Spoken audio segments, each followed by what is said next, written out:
faré l'entrada en català, però després tindré que passar al castellà perquè això es gravarà i es passarà a diferents països de Latinoamèrica. Per tant, ho faré així. Dic que és un dia molt especial perquè fa aproximadament encara no un any jo li vaig dir a dues persones, tres persones, quatre, que me van arribar al cor, però al cor de veritat. I una persona se'm va abraçar un dia i li diré, hem de fer alguna cosa, farem alguna cosa.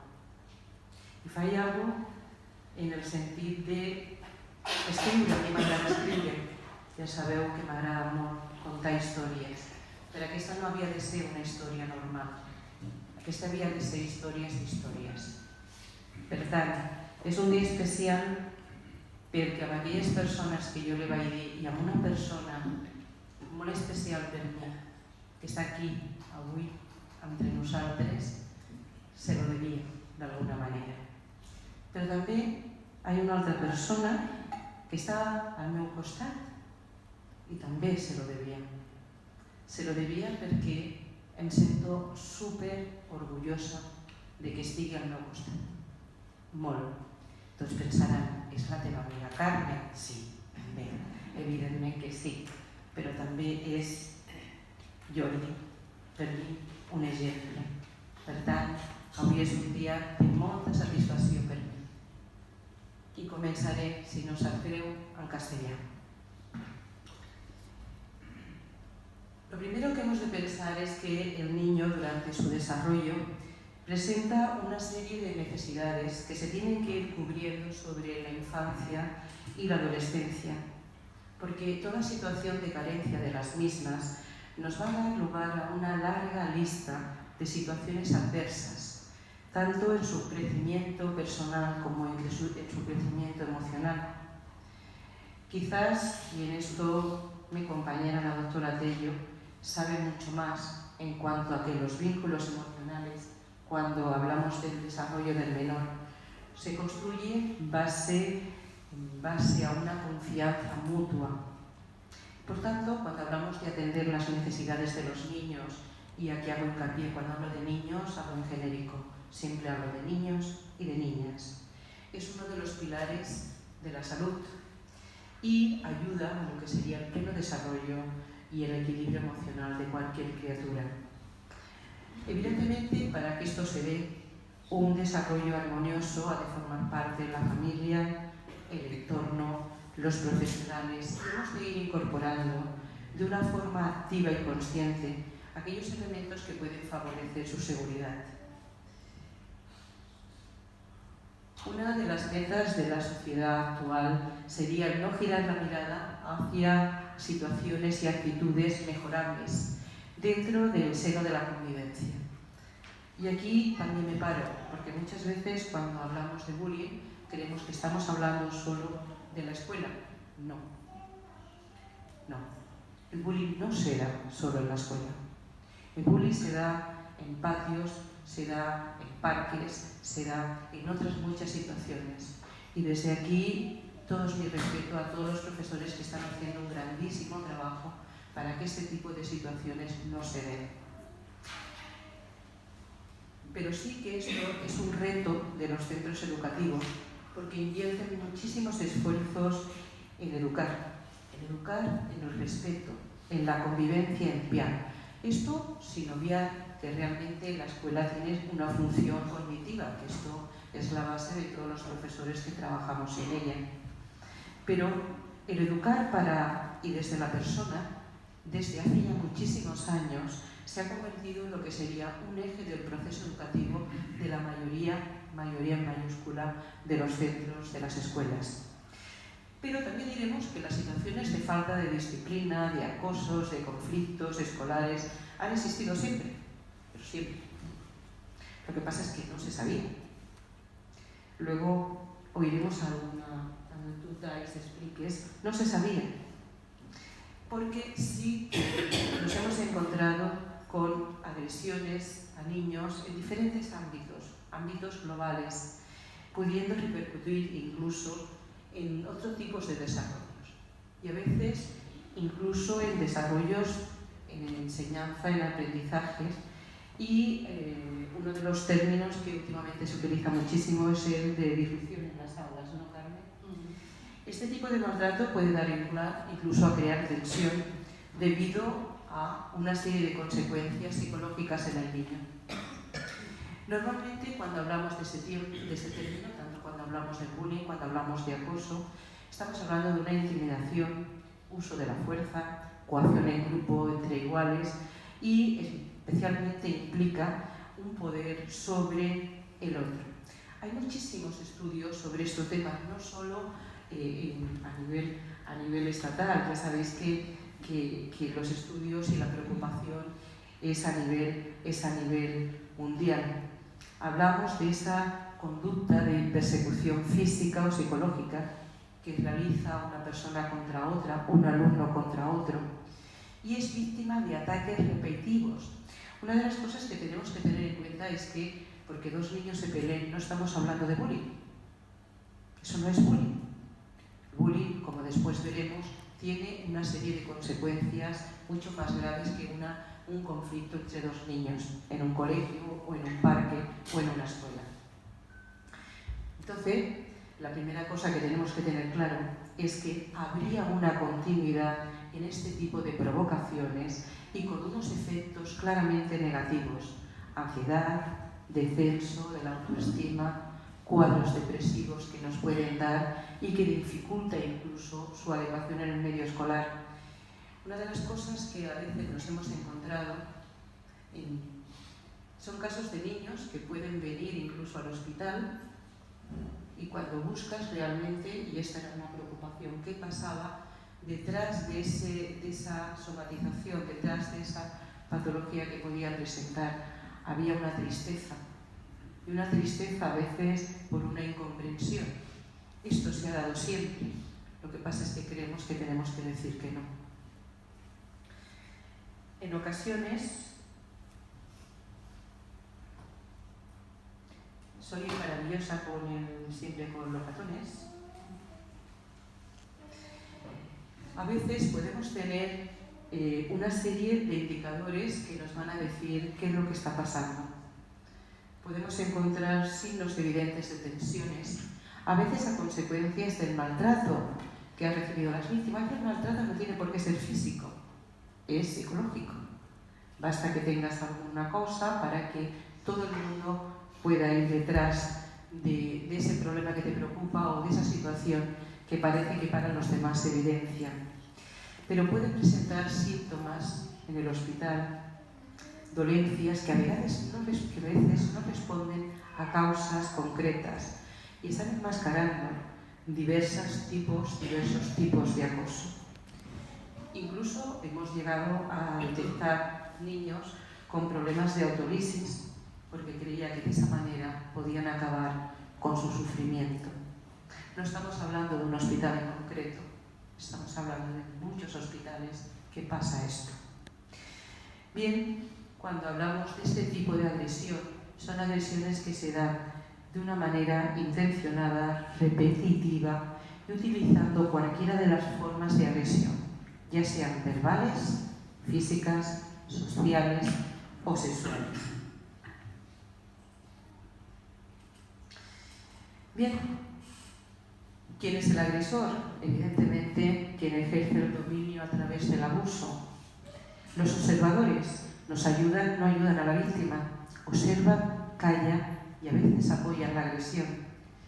Y a veces los adultos tendemos a minimizar aquello que ese niño nos está explicando o no estamos tan alertos para saber qué es lo que está pasando porque no le damos la importancia.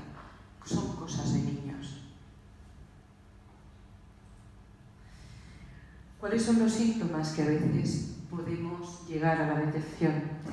Cambios de ánimo, tristeza, irritabilidad. A veces se muestran extraños, no sabemos qué es lo que está pasando. Están absortos en sus pensamientos y no sabemos qué es lo que le puede estar pasando. Miedos, trastornos del sueño, trastornos somáticos. Llegan a fingir en alguna ocasión enfermedades. a veces rechazan ir a la escuela o al splay o en aquel contexto donde está pasando este tipo de situaciones, prefieren no tener amigos o incluso a veces han llegado con presencia de golpes. ¿Cuál es la población sensible? Aquí hemos puesto una serie de casos, pero bueno, es muy amplia, desde deficiencias o capacidades intelectuales o a trastornos o a problemas de lenguaje, aspecto físico, pueden ser súper variados. He puesto aquí unos cuantos, estuvimos mirando con la doctora Tello qué era lo que íbamos a poner, pero bueno, son muy diversos y a veces porque sí. ¿Por qué? Pues porque te ha tocado. Religión, raza, sexo. Las nuevas tecnologías, antes lo comentabas cuando un compañero de la televisión nos estaba haciendo una entrevista. Últimamente también tenemos unos nuevos medios para acosar, porque el que está detrás cree que va a salir impune y esto no se lo vamos a permitir a nadie. Y es todo tipo de ciberacoso a través de estos medios, utilizando cualquiera de este tipo de agresiones, como podría ser desde mensajes desagradables o nocivos, llamadas acosadoras, envío de fotos, o te voy a hacer esto, o si no haces esto te voy a publicar unas fotos, acosos a través de chats, mensajes a través de WhatsApp, o simplemente hablar mal con alguien con la intención de desprestigiar lo que sería su imagen pública.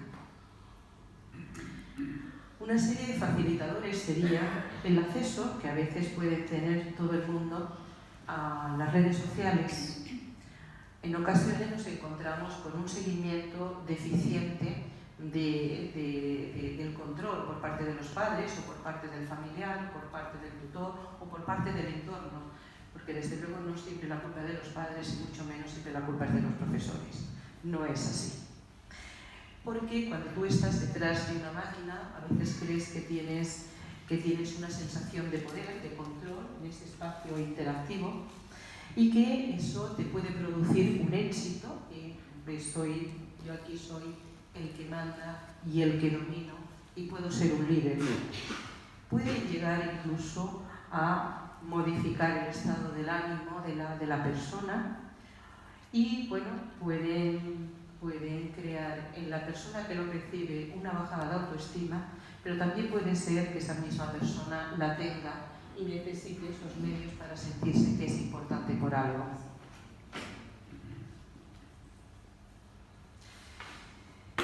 Bueno, cuando hablemos de los aspectos más negativos, presentan más indefensión ante lo que serían las víctimas. Esa persona cree que no está en un lugar seguro, vive bajo la constante agresión, se siente observada.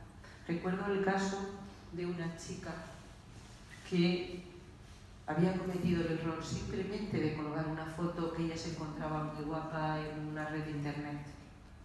A partir de ahí, fue muy acosada. La criatura no sabía cómo explicarlo porque sentía vergüenza, creía que tenía la culpa de que eso estuviera pasando. Esa sensación de culpa de que yo me lo merezco, por eso me está pasando esto. Y a veces tienen incluso miedo de explicarlo en casa por las posibles represalias. Porque el agresor, en este caso, puede quedar mucho más en el anonimato. ¿Qué pueden hacer los padres? Evidentemente, observar al niño, escuchar, que dialoguen, que nos expliquen qué es lo que está pasando, mantener la calma, vamos a ver qué ocurre. Sobre todo cuando hay una situación difícil para el niño, escucharlo, para la niña escucharla, por favor, que no se sienta culpable, porque si se siente culpable no le vamos a poder ayudar. Reforzar ese sentimiento y esa bajada de autoestima, que comunique la situación que está pasando en el contexto que sea, si es escuela, si es en un splay, si es en el parque, si es en una asociación, en esa asociación. Y sobre todo, mantener una buena comunicación. Esto que yo os estoy diciendo no es nuevo, porque sería la base indispensable para cualquier padre que está educando, no solo porque hay un bullying, pero si realmente hay una situación difícil, es necesario hablar, pero si no hay una situación difícil, siempre es necesario hablar. ¿Cuáles serían las cosas que se le deberían de recomendar a un hijo? Evidentemente denunciar lo que está pasando. Y en un caso de ciberacoso ya sabéis que tiene unas connotaciones legales, se deben de guardar los mensajes, no se debe abrirlo, bloquear al remitente. Si es a través de una página de internet, pues bueno, se puede poner una denuncia. Bien, esta tarde presentamos Voces Silenciosas. Pensamos mucho qué título le íbamos a poner a este libro. Quien tenga el libro sabe que al principio pone Voces Silenciosas, pero si le damos la vuelta, dicen que es para que las voces se escuchen, las escuelas, los padres y toda la comunidad han de unir esfuerzo para decir en voz alta que no al acoso. A veces hablamos de voces, a veces silenciadas por miedos, por pérdidas de autoestima, por abusos injustificados. Mi compañera Elena, que también participa en el libro, es profesora de educación infantil. La conocí un día en Sevilla, conocí un trabajo, yo estaba con su padre trabajando por otros temas en la consejería y me dejó un trabajo. Me dejó un trabajo que había acabado de hacer como final de grado de magisterio. Elena tiene 23 años. Cuando leí el trabajo, le vi un alma impresionante al trabajo. Tenía alma, no tenía hojas, tenía alma. Y le dije si se quería venir conmigo a leer y que haríamos un libro. Este es el resultado del libro que Carmen, Elena y yo hemos hecho. Pero también un día, hablando con un pediatra, con Juan, pues tenía historias, a veces de niños. Juan es el vicepresidente de la Asociación de Pediatría Social de España y también nos ha querido aportar. Hoy hablaremos de conductas, de hechos mantenidos en el tiempo. El bullying, como explicaba antes, como estaba explicando antes, toda conducta que deriva en un maltrato hacia un niño, una realidad que está vigente en todo tipo de centros, en todo tipo de instituciones que puede darse. Una realidad en la cual los profesionales de la educación, de la salud, de la familia y de la sociedad en plural tenemos la responsabilidad de estar unidos.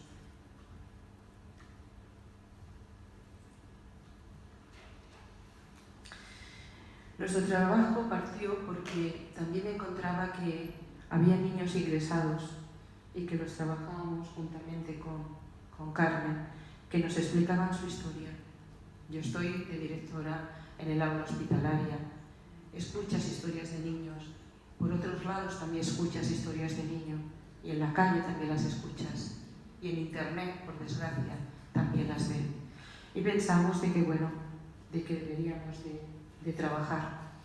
Cuando hemos tenido cualquier caso que hemos sospechado que pudiera haber este tipo de conducta, siempre hemos intentado trabajarlo desde un punto de vista interdisciplinar. Carmen, la compañera, estaba en el CESMI. Gracias, compañeras del CESMI, por estar aquí, porque hacéis un trabajo maravilloso, de verdad que sí. Contribuyendo una vez, pues bueno, intentábamos dar respuestas a esos conflictos que iban apareciendo y sobre todo queríamos hacer un libro que abogara por la prevención, lo que es la prevención.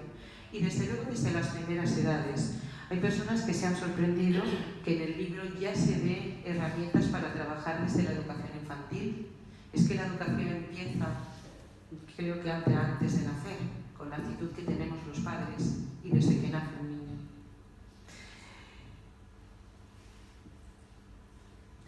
Esta guía se ha intentado ayudar para facilitar estrategias preventivas y resolutivas tanto para los profesionales de la docencia, entendiendo por docencia a los padres también, porque los padres somos docentes, para inculcar lo que sería la importancia de trabajar la prevención desde los primeros niveles, para fomentar lo que sería la importancia de vivir en una sociedad basada en la integración, y sobre todo promoviendo valores de tolerancia y respeto, pero de esto está aquí Jordi Lumbierre, que nos hablará, que sabe mucho más que yo. Cuando hablaba Elena decía que la convivencia en los centros pacíficos conlleva el aprender y el desaprender conductas para facilitar esa dimensión global. Desde los jardines de infancia, desde esa educación primera, las emociones, el respeto a las diferencias personales han de quedar claras, han de quedar patentes. La escuela es un lugar donde se intenta trabajar todos estos valores y donde se lucha para que este tipo de conducta no esté y no se dé. Ni os imagináis la cantidad de proyectos que hay en los centros educativos para trabajar estos temas. Siempre que veamos algo, comuniquémoslo, porque los profesores están a nuestro lado. Por supuesto que lo están. Por tanto, hemos intentado trabajar desde la prevención al seguimiento y a un abordaje en una guía, que es un libro, que quería que fuera real, cercana, adaptada, dirigida, como hemos dicho, a todas las personas, pero desde una visión totalmente holística del tema. No solo para sensibilizar sobre la necesidad de trabajar a nivel académico una serie de valores, sino porque todo el equipo que hemos realizado el libro consideramos que tratar la convivencia desde estos valores, ya también desde infantil, lo que sería desde una manera lúdica, es totalmente necesario. Los pequeños se encuentran siempre en un continuo aprendizaje, por lo tanto, siempre la convivencia ha de ser una de las herramientas, la convivencia básica. Las matemáticas, las sociales, cualquier materia siempre tiene que estar fundamentada en lo que serían los valores de convivencia. Por lo tanto, cuando trabajamos en los colegios y trabajamos en los centros y trabajamos de esta manera, es asegurarnos de que vamos de una manera correcta. Hablamos de crecimiento, hablamos de respeto, como cuando Elena explicaba lo que era la educación infantil. El respeto a muchas personas que han colaborado en el libro. No puedo dejar de citar a Javier Celada Rey, consejero de Educación y Cultura de la Ciudad Autónoma de Ceuta, donde hoy, en este momento, todos y cada uno de los profesores de la ciudad, yo soy de Ceuta, como siempre lo he dicho, tienen un ejemplar.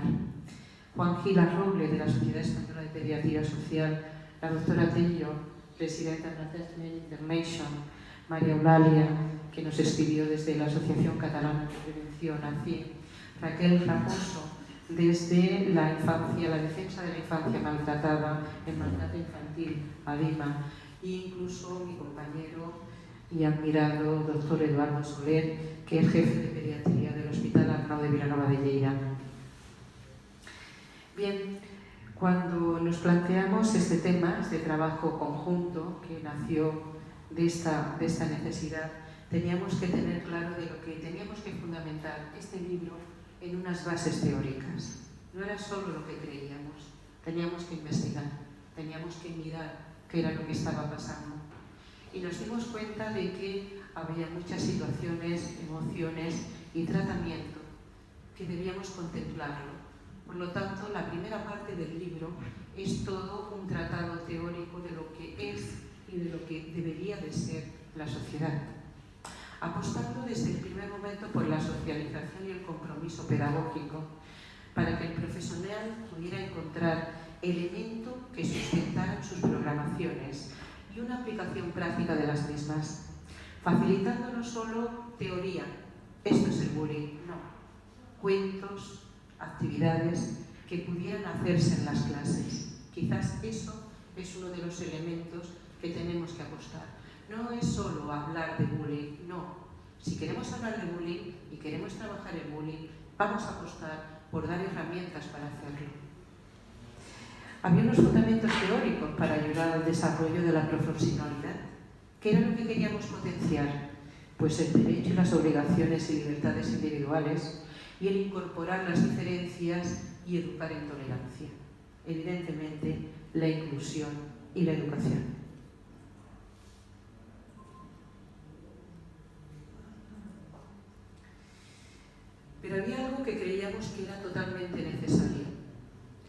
eran las personas. Cada vez que escribía 2 hojas, 3, se la pasaba a alguien con más autoridad del tema para hablar del tema, que eran las mismas personas que habían pasado, habían sufrido este tipo de situaciones. Léelo, por favor. ¿Estás de acuerdo? ¿Lo consideras así? No a una, a muchas personas. En el libro hay muchas personas que han querido dejar su relato. Evidentemente no hay nombres y apellidos porque no es necesario, pero sí sus vivencias. Quería que fuera un libro real, real de verdad. Hay historias que ellos han escrito, no he cambiado ni una sola palabra. Bueno, sí una. Una persona me escribió y puso que estaba enfurismado. Entonces yo consideré que, como el libro está escrito en castellano porque va a muchísimos sitios, pero que siempre se puede hacer una versión en catalán sin problema, pusimos que estaba enfurecido, para que se pudiera entender. Estas personas han querido dejar sus historias de vida, sus vivencias, sus huellas. Ha sido un espacio donde se le ha dado la oportunidad de hablar y han tenido la oportunidad de contar su historia, de expresar sus sentimientos, con la intención simple y llanamente de explicar algo para que no vuelva a ocurrir.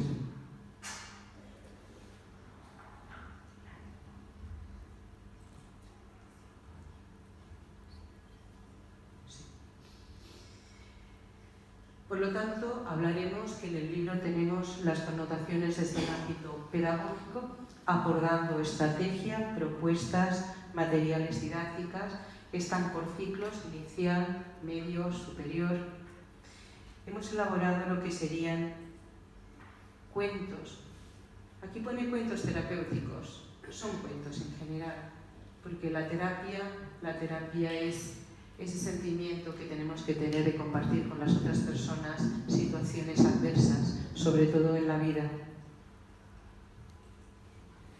Pero también creíamos necesario hacer una guía donde hubiera protocolos de actuaciones a desarrollar cuando tenemos un caso en los centros. Pues dando ideas, cogimos todos los protocolos que había actualmente en diferentes comunidades autónomas para elaborar uno que consideramos el más completo. Quizás no lo es, pero sí intentamos hacerlo con esta idea. Hay recogida de información, hay guías, hay modelos de entrevista.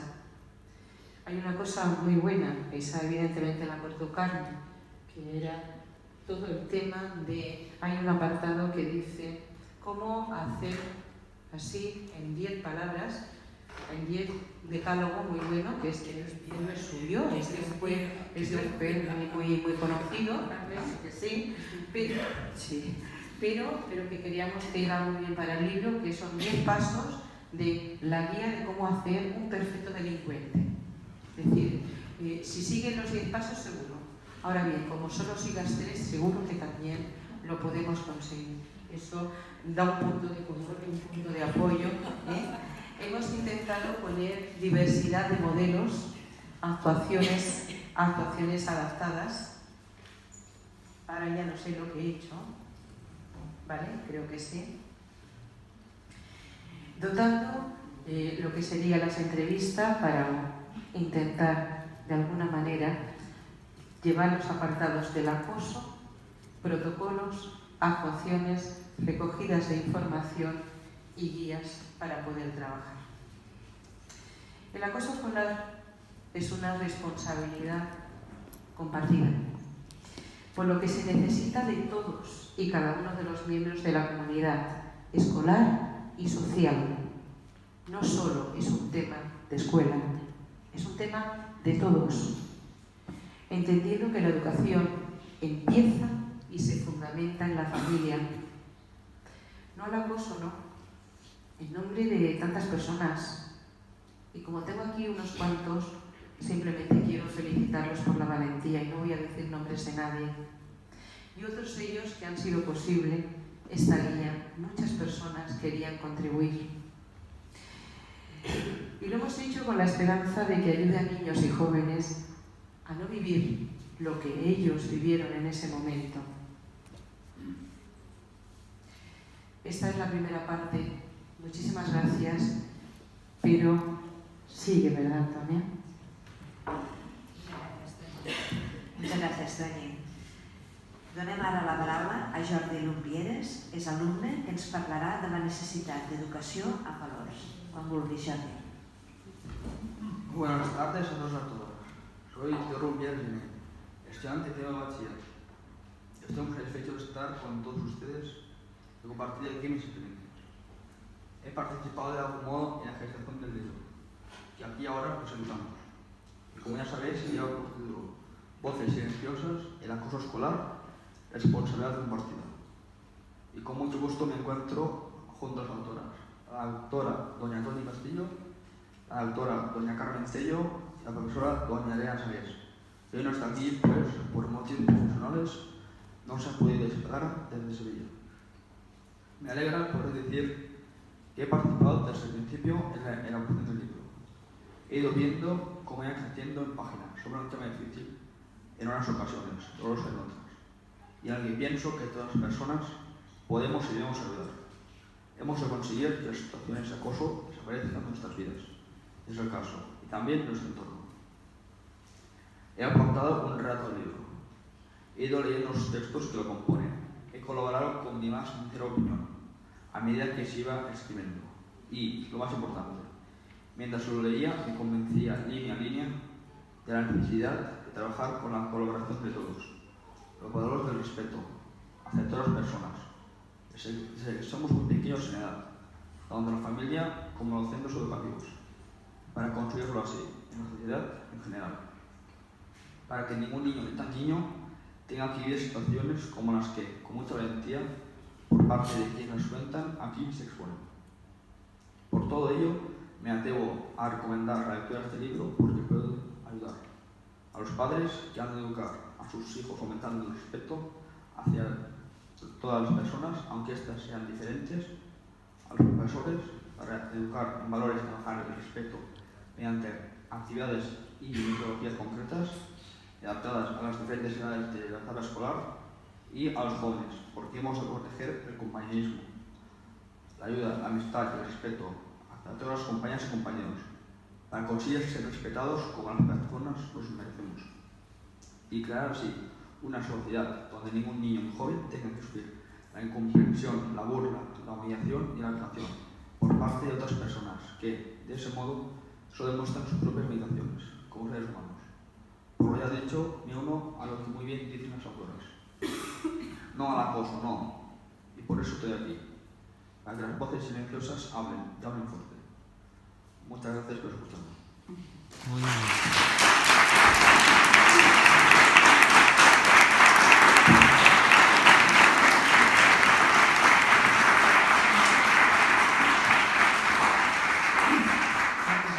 Moltes gràcies, Jordi.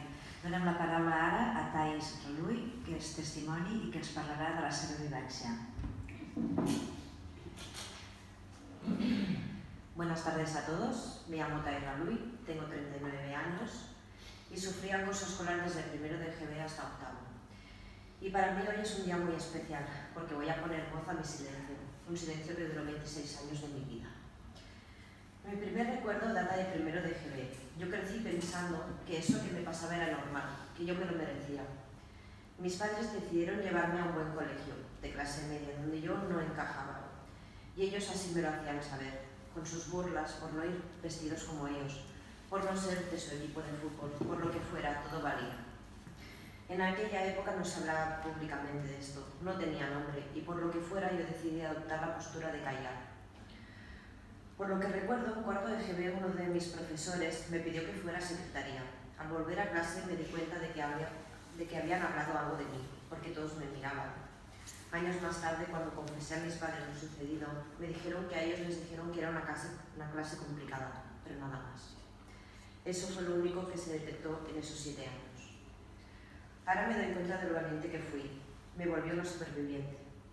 Cuando la gente habla con nostalgia de su infancia, mi respuesta era que a mí no me gustaba hablar de ese tema, y era porque seguía pensando que lo merecía, que el problema era yo, que el muñeco roto era yo, y que si contaba a alguien lo sucedido, enseguida entenderían por qué era raro, por qué tenía ese carácter, porque no me merecían como amiga y se apartarían de mí, como los otros. Y yo solo quería amor, que me amaran y me aceptaran. Con 26 años decidí explicárselo a 2 amigas, con mucha vergüenza y nervios pude hacerlo, y así me periplo hasta hoy. He pasado por muchas etapas, terapias, facilitadores. A día de hoy sigo en el camino de aceptar y superar lo sucedido, pero empiezo a quererme y a orgullecerme de mí. Hace poco una ex compañera de clase, que ya me había intentado agregar al Facebook hace años, y la bloqueé, volví a hacerlo. Pero esta vez algo había cambiado en mí. Cuando me vi capaz de escribirle sin rabia, le mandé un mensaje preguntándole el motivo por el cual debería aceptarla, puesto que ella en ningún momento fue mi amiga. Le pregunté que si era consciente de lo difícil que para mí fue mi infancia, y que si quería reírse de mí, chafardear, no la iba a agregar. Ella me contestó con un perdón. No era consciente de nada, no sabía nada de lo que había sucedido. Me ha pedido 1 y 1000 veces disculpas. Lo hemos hablado y me quedé en paz con ella, algo que jamás hubiera pensado que podía pasar, y eso me hace feliz. El motivo por el cual estoy aquí es por todas esas voces silenciosas que ha habido, hay y por desgracia habrá. Pero creo firmemente que lo que me ha sucedido tenía que servir para algo positivo, porque sé que pueden haber padres como los míos que jamás lo supieron, porque su hija cambiaba tanto, para que lo puedan aceptar, por los niños que callan por todos. Agradecer a Cim, a Carme, a Toni por haber contado conmigo, a Jordi por ser mi compañero en este barco hoy y a vosotros por escucharme. Muchas gracias.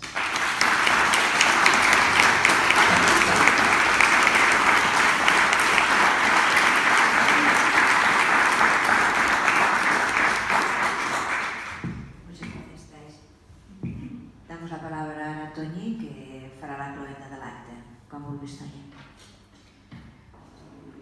Quizás si tuviéramos que resumir algo diríamos que cualquier situación de acoso, la que sea, no nos ha de dejar nunca indiferente, nunca.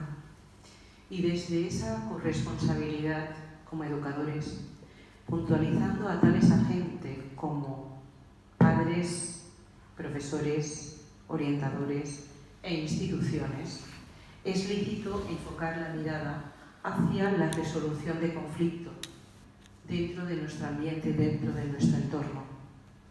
Un lugar donde todos podemos aportar para construir un sistema basado en el acompañamiento de los niños y evidentemente de los jóvenes, en su estabilidad emocional, en su crecimiento como persona y en su formación y su instrucción, que le permitirá una ciudadanía plena de derechos y obligaciones como base de una sociedad plural, que es lo que somos. Hemos intentado tratar el tema del acoso en unas líneas, en un libro, en una forma de guía, intentando darle relevancia a un tema que necesita especial atención, evidentemente necesidad pedagógica, pero sobre todo que esté en la conciencia de todos nosotros. Muchísimas gracias por todo.